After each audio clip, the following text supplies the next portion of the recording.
Hi everyone, it's Carrie, and today I'm going to be making a beautiful card using the new Hedgehog Hollow kit for January. These chipboard pieces came in the kit and they are just beautiful.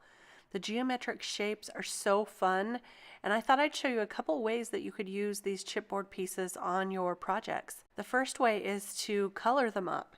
You can see that this is a little darker chipboard, so I'm using some very vibrant, bright colors. I'm testing some colors here. That first one seemed to work the best, so I'm going back with another dark red. This is the R27, I believe. And then the middle of the butterfly, I'm using a yellow just to brighten up the middle. I'm going to be using some embossing powder on this, and it's glitter embossing powder by Judikins, one of my favorites. And so to do this, I am going to take that colored piece that I just colored and put it on some Nuvo sticky embossing powder. Then the clear mark embossing. I'm going to put that glitter powder right over the top and heat set that, and you can see that it just darkens it up, adds some glitter, and it's really kind of fun. So this I am just going to set aside for a little while because I had an idea for this unicorn and I just couldn't wait. So we're going to start on this unicorn. I'm going to use the same technique here with that clear pad, the sticky clear mark pad, and then I'm going to use some gold embossing powder this time on the unicorn. Now you'll see when I heat this up, that gold becomes beautiful and bright, and I actually decided to do this 2 times, so it became just shiny and gold and beautiful, and it makes for a beautiful card. So this is after I finished the second heat embossing there, and you can see what a beautiful shine there is. Look at that. It's so much fun. So now to work on the background, I just got these new Distress Oxide ink pads, and these are from the fall 2018 collection. And so I thought I would use them today. The dried marigold and festive berries, and then the Victorian velvet. But as I started, I changed my mind on the colors there. So I started with using just the festive berries, and I inked up with using a very light hand. I like to start really slow with these and then just keep adding the color and building up the color.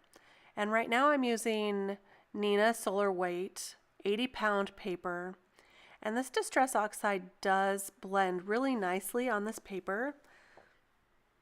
I think though that if I had a choice, the Bristol paper is probably a little smoother and easier to blend on, but the Neenah also works well, and so I do use that Neenah sometimes with the Distress Oxide inking. So I'm moving on here to the dried marigold, and as I'm slowly adding this color, I decide that the transition between the festive berries and the dried marigold is just too great. So I'm adding here some picked raspberry, which is one of my favorite colors in the Distress Oxide line. And so I'm going to use that and just slowly ink that on in between those 2 colors to get a really good blend. So I found the best way for me is to ink on a little bit at a time and then go back with the previous colors to smooth it out. You can see that it just makes that transition a little bit better, a little bit easier. So I'm going to go through with all the colors once again, and I have sped this up. I wish I was this fast inking, but truthfully, I really do enjoy the process. So now that we have the background inked up, I'm going to take the beautiful stencil that came in the January kit, and I am going to use that, trying to decide which direction here.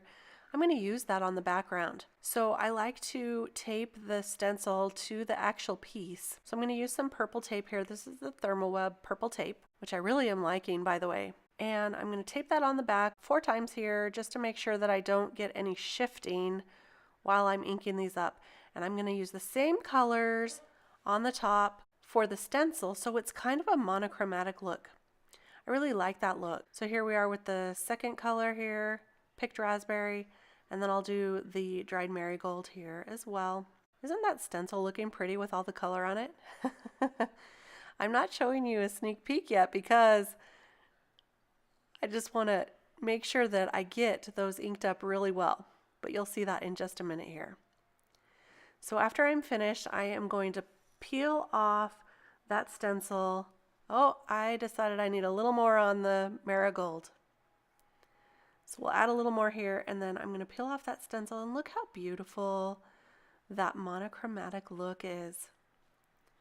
I really like this look. It adds a little bit of subtlety to your design, but still some texture. I mean, a little bit of that just goes a long way.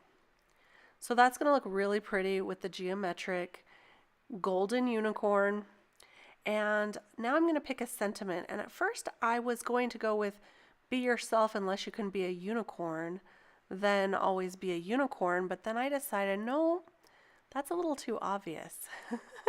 So instead I picked the sentiment that says, follow your dreams, they know the way. So I've already gold heat embossed it on black paper, and I wanted that gold to match that golden unicorn, so I used the same gold embossing powder, and then I'm adding some sequins that came in the December kit, last month's kit from the Hedgehog Hollow. These are pretty pink posh sequins, and they're beautiful. Originally I started adding those gold sequins, and I decided, no, I just want the unicorn to be the gold accent on this piece. So I took all the gold sequins off and just kept the black and the clear. So I'm using my Nuvo Deluxe adhesive. This liquid adhesive is one of my favorites right now, to add the sequins and to add the unicorn, and I'm putting a little acrylic block on top just so it can dry. And now to finish off those sequins, I'm going to add a little bit of these Nuvo glitter drops. They, I think, just need a little something to finish them off, and this glitter just makes it look a little more dreamy, like you're following your dreams, right? And then to attach the sentiment, I did use some 3M foam tape to pop it up, and here's the cards. There's the card I made with the butterfly as well. I hope you enjoyed these projects. I really thank you for joining me today, and happy New Year. We'll see you next time.